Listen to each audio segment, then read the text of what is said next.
Divlje, silovito jadransko jugo, dižući pjenu valova više od 2 metra, prisililo nas je na spuštanje i najmanjih olujnih jedara. Časni starci tradicionalne hrvatske brodogradnje, neki još iz 19. stoljeća, trabakuli, bragoci, bracere, logeri i brikovi, samo se još silom mnogo mlađih motora probijaju bijesnim morem prema antičkoj Puli.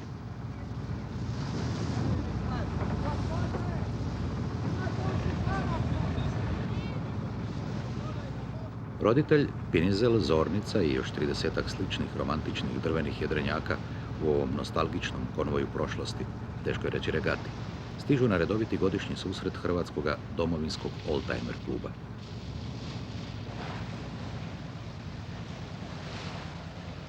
Konačno mir i sigurnost luke. Treba sad bolje složiti ta oglavna, latinska i križna jedra, razmrsiti otvrdle promočene konope u drvenim koloturnicima. A jugo ne prestaje, časteći nas već satima dosadnom kišom. Glavni cilj tog susreta je prijateljsko druženje. Što duhovitije, to bolje. Tako posada Pinizela iz Lucije, na sjeveru Jadrana, postimiranim gusarima s juga iz Cavtata, na braceri Roditelj, priprema težak galeotski ručak. I mornarski kruh sa 7 kora.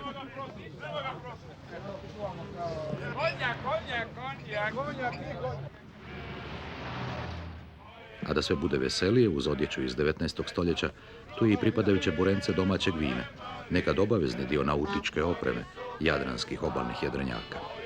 I tako su se u razdraganom društvu dalmatinskih gusara našli i Primorci, Slovenci, nekoliko Talijana i jedan Njemac.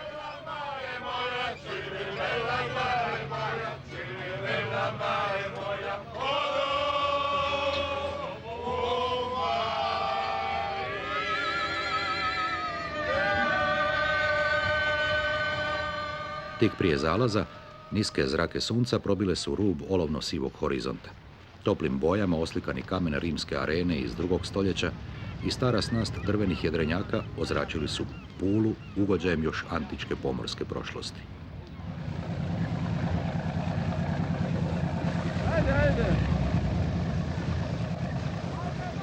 Ujutro je jugo malo popustilo. U današnjoj etapi ove regate s jedinim pravilom važno je sudjelovati. Na našoj jahti oldtimeru s trulim drvenim jarbolom iz zlatnih 30-ih možemo oprezno podići skraćena jedra. Isto radi i Zornica, tipični današnji jadranski turistički jedrenjak. Na starom drvenom trupu dograđena kabina i malo nove aluminijsko-plastične udobnosti. Na većim jedrenjacima u ovoj regati ispod turističkog nadgrađa iskusno oko će prepoznati dojučerašnje teretnjake, pelige, logere, brikove i škunere. Nažalost, ta služba novom jadranskom morskom bogu, turizmu, bila je za velike oldtimere jedini način da opstanu i plove.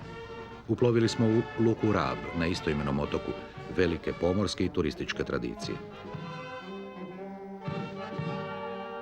Nastup mažoretkinja, limenih glazbi i mjesnih folklornih grupa prati nas iz luke u luku u kojima pristajemo.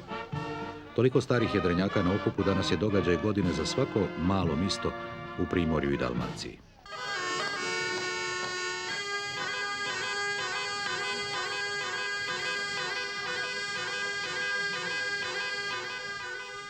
Ti brodovi podsjećaju ljude s Jadrana na slavnu pomorsku prošlost. Na sličnom 30-metarskom briku Splendido nosivosti 300 tona, hrvatski kapetan Ivan Visin iz Boke Kotorske 1852. kao 6. pomorac poslije Mageljana oplovio je svijet obišavši zloglasni Cape Horn. A na manjim trabakulima i bracerama, poput našeg roditelja, nosivosti 10 do 100 tona, prevozilo se tijekom 19. i početkom 20. stoljeća gotovo sve potrebno za život između 70-ak većih naseljenih jadranskih otoka i vrlo razvedene obale, duž koje gotovo i nije bilo kopnenih veza. Još 4 stoljeća ranije, kad su slični brodovi uz jedra imali i veslače i 10 do 20 topova, izvali se galije i brigantini, Hrvati su na njima prkosili i moćnoj Veneciji i Turcima, gusareći u korist svojih knezova i kraljeva.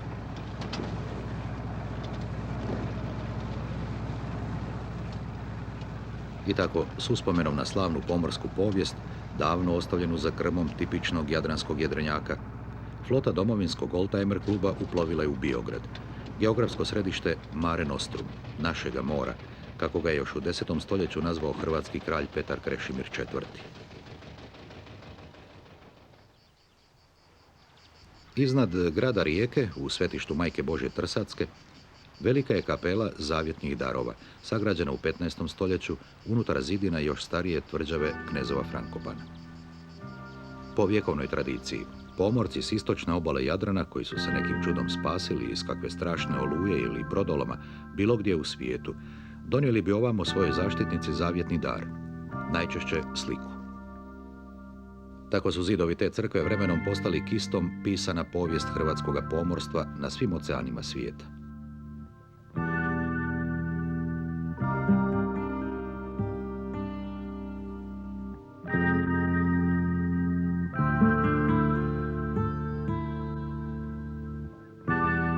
Računa se da je barem 30 jadranskih jedrenjaka oplovilo i Cape Horn. Prvi su bili kapetani Jakov Leva iz Lošinja, godine 1834. i već spomenuti Ivan Visin. A najpoznatiji brodovi četvorojarbolni Nav Francesco Giuseppe, bark Tereza Kozulić i slavna Kontesa Hilda sa svjetskim rekordom brzine.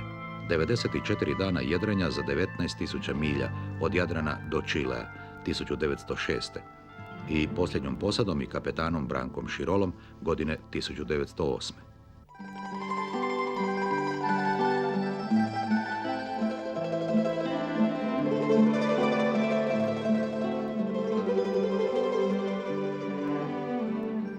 Najgušća jadranska skupina od 8 većih otoka i 140 otočića i hridi, divlji kameniti arhipelag Kornati, pravi je raj za suvremene nautičare, jedan od najljepših na cijelom Sredozemlju.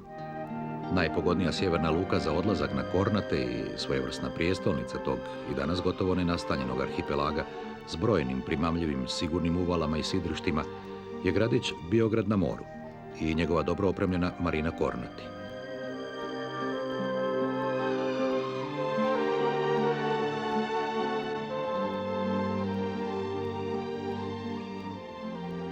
Tu je baza nekoliko hrvatskih, austrijskih i njemačkih nautičkih klubova i sjedište škole jedrenja koja je 80. godina uz mnoštvo vikend kapetana na vlastitim jahtama proizvela i nekoliko vrhunskih jedriličara, oceanskih skipera koji su oplovili svijet.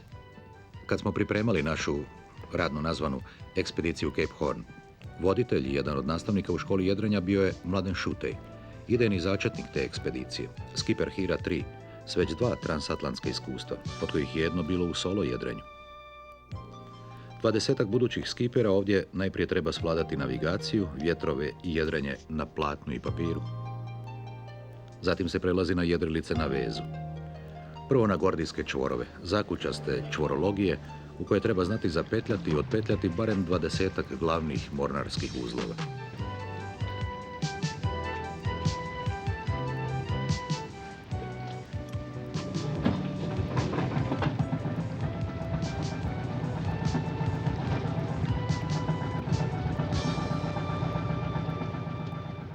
Veliki trenutak je prvi odlazak na višednevno krstarenje, naravno u navigacijski idealno zamršene Kornate, pune pličina, preuskih prolaza, pogrešnih vjetrova i podlih hridi.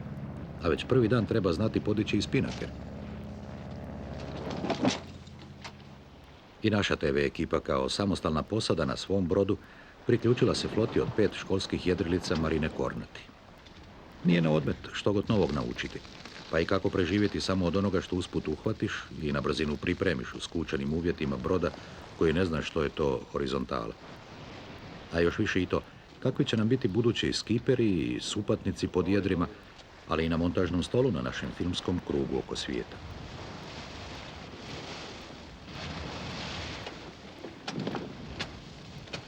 Jedrimo tik uz okomite nepravilne stijene niza kornatskih otoka, što se zbog iznenadnih udara nepravilnog vjetra iz čista mira smatra poželjnim iskustvom.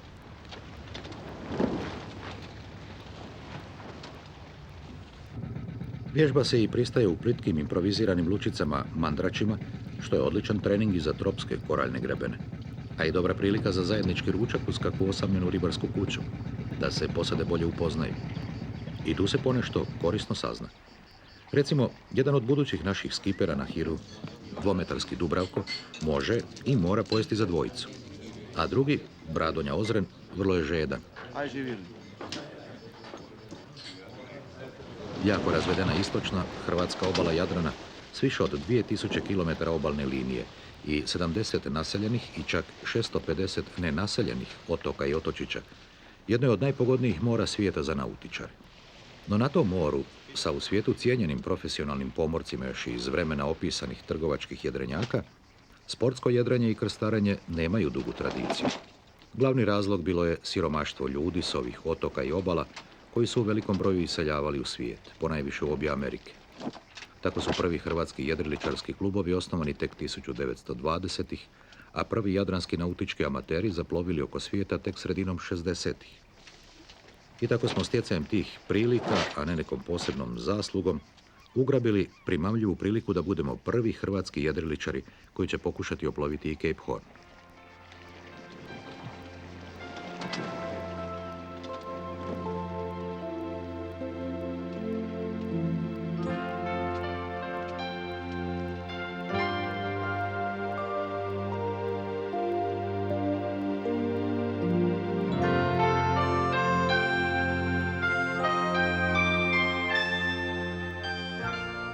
Konačno, diplome su u rukama, sad imamo i sljedeće perspektivne posade za zamjene na planiranom 3,5-godišnjem putu. A u matičnoj luci, čvrsto zauzdani hir nestrpljivo čeka još samo posljednju dopunsku opremu. U naš projekt Ekspedicija Cape Horn rado su se uključile specijalizirane slovenske i hrvatske radionice jedriličarske opreme, želeći ispitati u najtežim tropskim i antarktičkim uvjetima. Tako nam je majstor Miha Kutin sašio posebno čvrsta olujna odijela i jedra, a i vrlo lagane spinakere.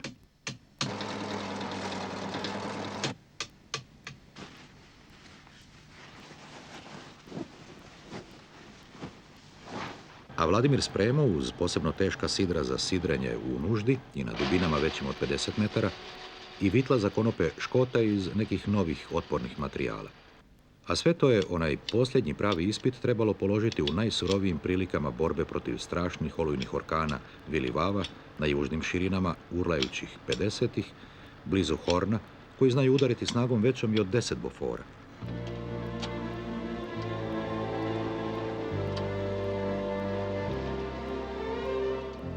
Pomalo stidljivo, uz ispraćaj tek najbližih prijatelja, od kojih je većina duboko u sebi vjerovala da se za cijelo nikad nećemo vratiti, Hir 3 je iz Biograda zajedrio na put oko svijeta. Naravno, najprije kroz Kornate, ovdje na domaćem moru, počinje naša dugačka putopisna pustolovina po izmjeničnom sustavu. Etapa jedrenja, etapa putopisa. Otprilike kao slojevi tijesta i oraha u nekoj beskrajnoj savijači oko zemlje, u kojoj smo povremeno napuštali Hir i ponovno ga dohvatili na isplovljenju s nekog zanimljivog otočja.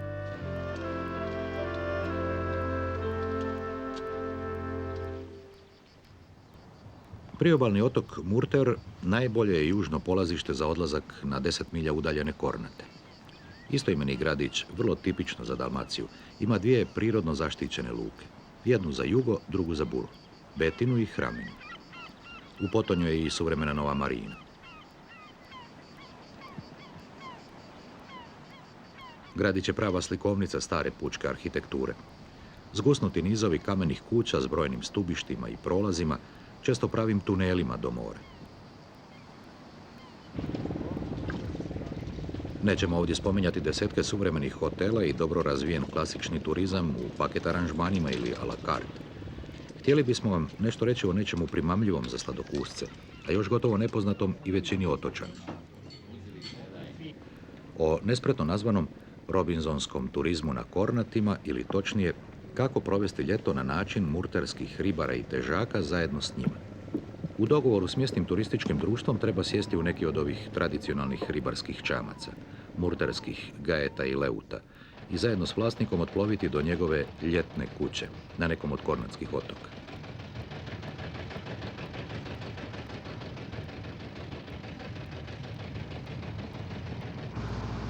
Ti otoci gotovo u cijelosti od 19. su stoljeća privatno vlasništvo Murterana.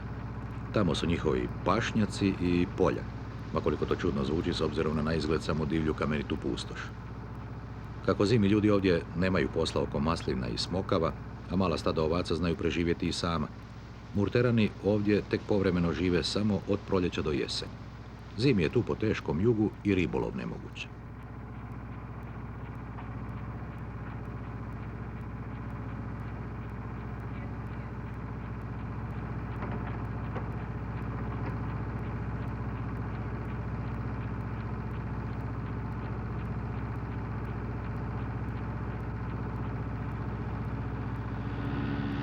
Uplovili smo u zaštićeni zaljev Lojena na otoku Smokvica.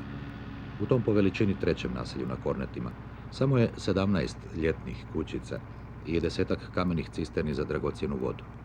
A tu je i dobro zaklonište, Mandrač za 12 većih čamaca. Kako je uz ribolov i mukotrpno uzgojena mala polja vinove loze, maslina i smokava, život ovdje prilično težak, a svaki dinar dobrodošao. Vlasnici otoka počeli su strancim ljetnim robinzonima iznajmljivati nekoliko kuća na Smokvici. Naravno, najprije su ih malo uredili po gradskom ukusu Europljana, da im život i doslovce ne bude robinzonski. Nažalost, u želji da što bolje osuvremene svoje stare prizemnice, domaćini nisu previše pazili na to da sačuvaju višestoljetni tradicionalni način gradnje od golog kamena.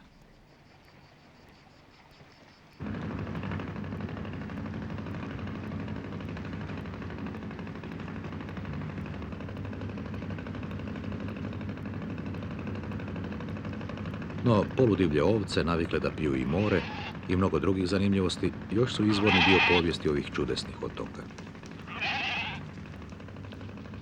Najveći od njih, Kornat, vrlo je uzak, ali dug čak 25 km i sav poprijeko ispresjecan kamenim suhozidovima koji dijele privatne posjede.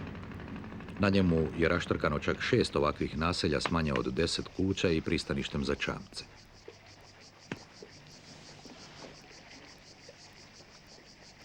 Ljeti se ovdje suše smokve, sipe i hobotnice za dugu zimu na Murteru. A gotovo sve kuće još su one prave iz 19. stoljeća. Tu se još može zajedno s njima i do mjesec dana proživjeti svakodnevica kornatskih težaka i ribara.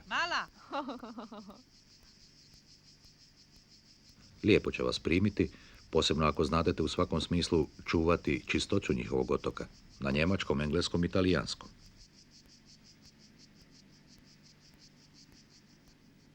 A to znači i ovo. Zaboravite na toples ili nudizam dok ste s njima, a koji su vam inače potpuno na volju u pustim uvalama. Odvešće vas oni rado i u ribolovi među ovce ili napolja, no morate poštovati njihova pravila života.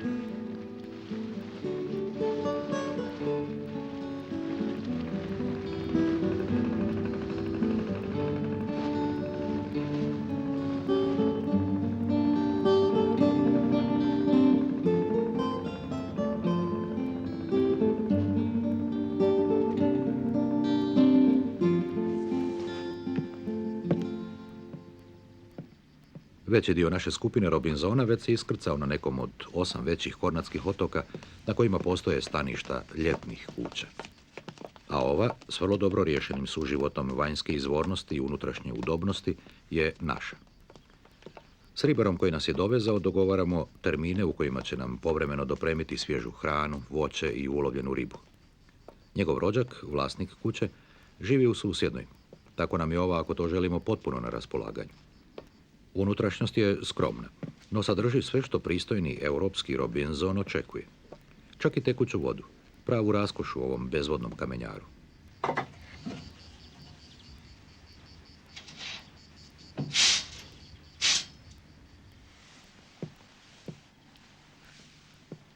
Struje na Kornatima nema, no sve od hladnjaka i štednjaka do rasvjete radi na plin. A vlasnik kuće može nam na svom brodiću biti i vodičem na gusarskim izletima, cijelim nenastanjenim dijelom arhipelaga, od preostalih samo 100-tinjak otočića, zbijenih na tek 35 km dužine i 13 širine.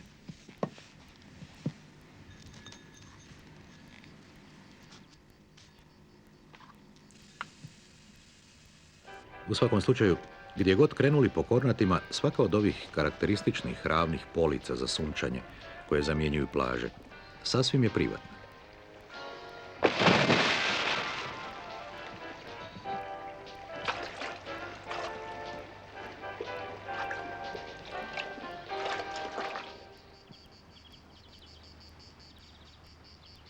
Najveća naseobina na Kornatima su Vrulje, sa 40 kućica raspoređenih u čak 3, nazovimo ih, ulice.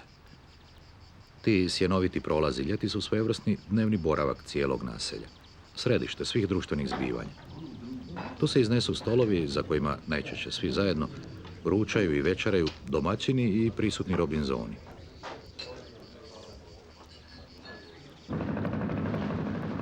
Uz stare povijesne spomenike poput obrambene tvrđavice Torete iz 6. stoljeća i 1000 godina mlađe zavjetne kapelice, na Kornatima je nedavno, na otoku Piškeri, sagrađena i prva suvremena marina za domaće i strane nautičare, koji u velikom broju krstare tim čudesnim arhipelagom, za mnoge najljepšim na Jadranu. A u tim uskim prolazima i bezbrojnim skrovitim uvalama sidrili su već i Iliri, 4 milenija prije naše ere. Oni su ovdje imali plodna polja. Kasnije su Rimljani tu gradili ljetnikovce, bazene za živu ribu i velika skladišta soli. U 17. stoljeću Venecija u financijskoj stisci prodala je Kornate hrvatskim plemićima u Zadru, a ovih 2 stoljeća kasnije preprodali murterskim seljacima. Sredinom 19. stoljeća, u 40-dnevnom požaru, potpuno je izgorio do tada šumoviti Kornat, a visoko raslinje se zbog koza i ovaca više nikad nije obnovilo.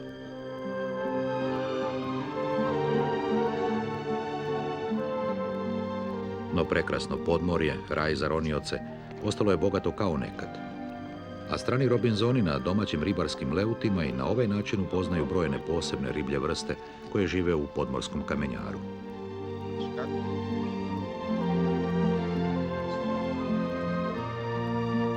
Bazi ima otrovne vode.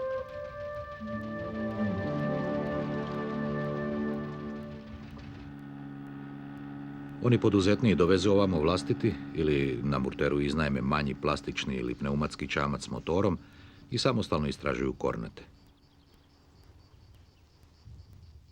Najdojmljiviji su za cijelo i više od 80 metara visoki stravični klifovi. Stručnjaci ih pripisuju nekoj tektonskoj katastrofi i razornoj snazi golemih valova juga, koji zimi udaraju snagom i od 10 tona po četvornom metru. Najsablasniji takav valovima istesani otok je Mana, sa čak 1400 metara dugačkim klifom.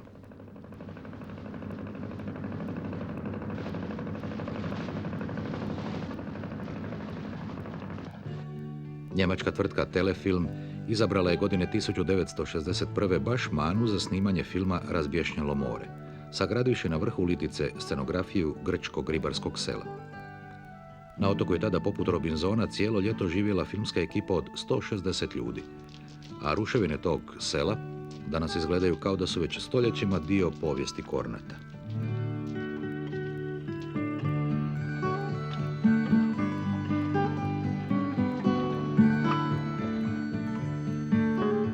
Napuštamo ovo nezaboravno djelo velikog umjetnika prirode u neponovljivom skladu modro-zelenog mora i sivog kamena, sad opet kao jedriličari.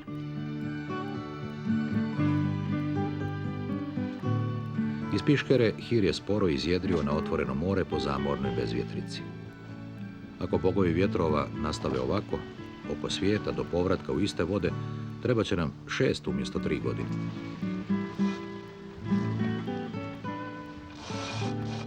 U sljedeća 2 dana ipak smo stigli do Komiže na otoku Visu, posljednje hrvatske luke na Jadranu, najbliže međunarodnim vodama. Ovaj ribarski gradić, danas 3000 stanovnika i tvornicom ribljih konzervi, Hrvati su naselili već u 12. stoljeću. I sve do Drugog svjetskog rata, kad nije bilo vjetra, vješti komiški ribari su, veslajući 30 sati poput galeota, odlazili u lov i do 70 km udaljene Palagruže. Mi smo bili bolje sreće.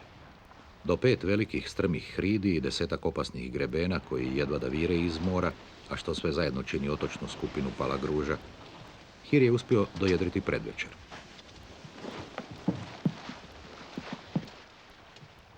Područje tih najudaljenijih hrvatskih otočića, već blizu Italije, najbogatije je ribom na cijelom Jadranu. I u onoj teškoj veslačkoj regati komiških ribara, posada koja bi prije stigla zaposjela bi bolju riblju poštu uz neku od ovih hridi.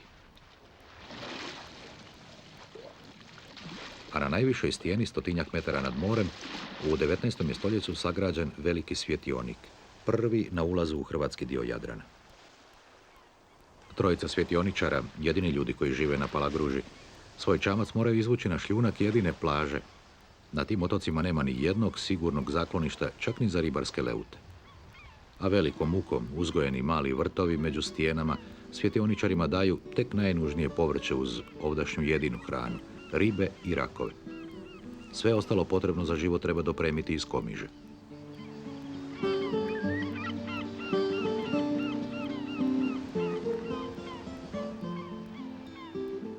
Ti usred Jadrana izgubljeni otočići.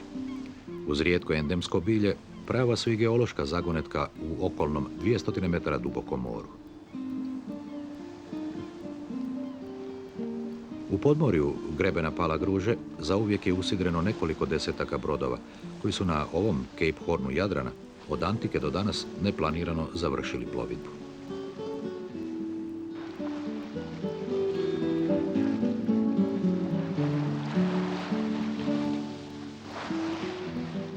A naš Hir, i ovdje nadmudrivši hirovitog Poseidona i Neptuna, jedri dalje u svijet, u susret Scili i Haribdi.